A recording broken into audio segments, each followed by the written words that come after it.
There are a few things more important to a company's success than employee engagement. So in this video, let's learn to understand what it really is and the difference it can make for our company's success. So if you were in a boat race where you had rowers in your boat and the other team had rowers in yours, what would you rather have? A boat where everybody's rowing in the same direction at the same time, or a boat where maybe 2 people are rowing, 3 people are sitting, and some people are actually drilling holes in the bottom of the boat?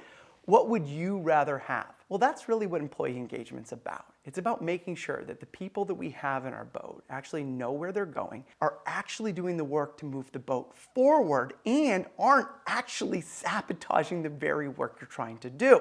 And that's why it's so critical to our company's success. So let's look at better understanding what employee engagement is and what we can do today to begin to shift it. I'm Chris Littlefield, and I've spent over 15 years helping leaders at top companies around the world have the conversations that matter most with their people. One of those ones is making sure that they're having the conversations that actually increase engagement. Let's jump in.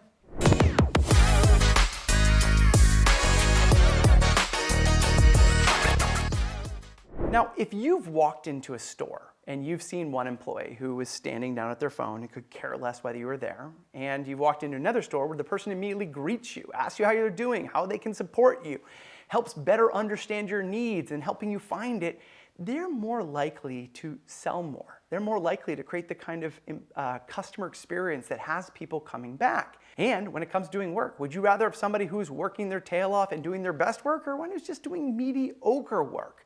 And that's the difference between engaged and disengaged employees.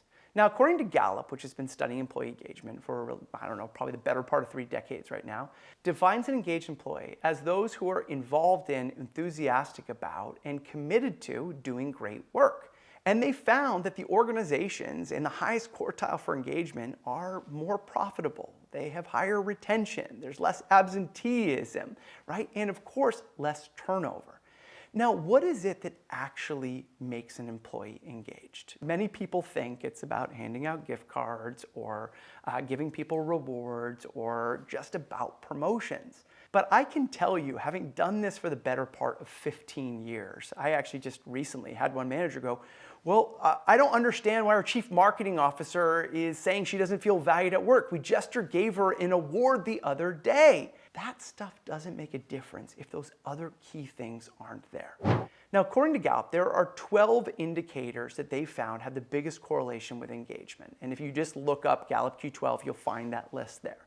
But it's, do I have the tools and materials to do my job well? And is there somebody at work who seems to care about me as a person? In the last 7 days, has somebody recognized me? Do I feel like I'm growing and developing? Do I feel like my work's important? Do my coworkers seem to care about their work? It is things like that that are included. And if you understand, all of those things require you, the manager, to be having day-to-day conversations or check-ins with your people. Because when people feel like we as a manager care for them, that's when those engagement scores come up. And so it's no surprise then that in their research, Gallup found that 70% of the variance in employees' level of engagement is directly correlated with you, their manager's role in their relationship. Let's look at some of the early warning signs that an employee may be disengaged. One of the things I notice a lot is that people will teach body language stuff, and someone will look and they'll see somebody, okay, what does this mean? And they're like, oh, it means they're angry or they're closed off. No, it just means they're tired or they're cold. So remember that all of these things are indicators, but they're not facts until we actually check on them. So 3 of the early warning signs that someone may be disengaging. 1, they've lost their sense of humor. We used to play around together. We used to chat and laugh together, and now they seem frustrated all the time. And it may be something at home. One time somebody was going through a divorce and nobody knew it, and then they found out, oh, that's why they're upset. But you want to check on it. So that's one.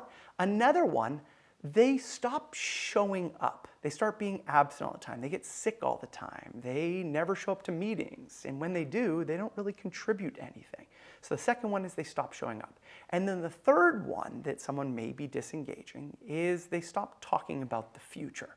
They stop talking about what's going to happen next year, what's going to happen 2 years out. And when they stop talking about the future, it's also a potential indicator that they may be disengaging.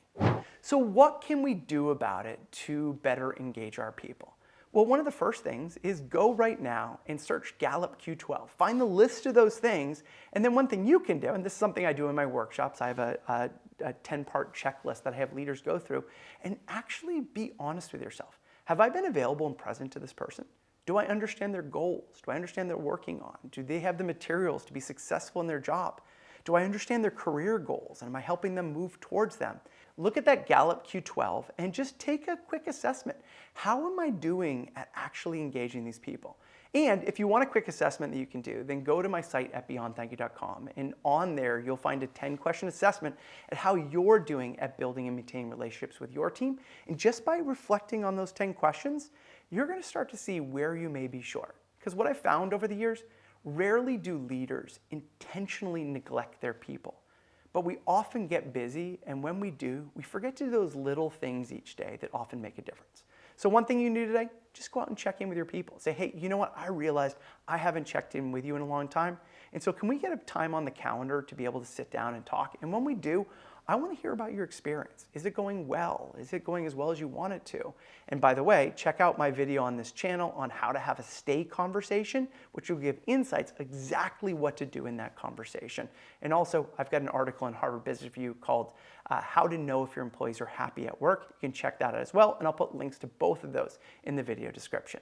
So in the end, having an engaged employee is critical to the success of our company. But we want to move away from thinking about engagement as some result we produce, but something that when we intentionally doing it, kind of like doing the dishes every single night, if we have those little conversations, they don't pile up into problems that are harder to deal with, and we deal with things when they're small things opposed to big problems in the end. So like I shared, check out some of the other resources that we'll include in the video description below. Check out that free download on my site, the free assessment.